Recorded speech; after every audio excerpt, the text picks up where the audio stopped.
pop the other one out. Now while I put this outboard in there, I want to make sure you notice. Get over here. Get this out of here. You want to make sure you see that this clip up here.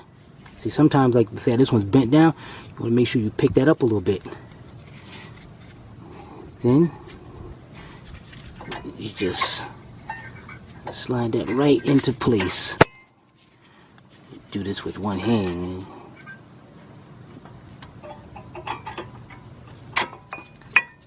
Right into place, just like that.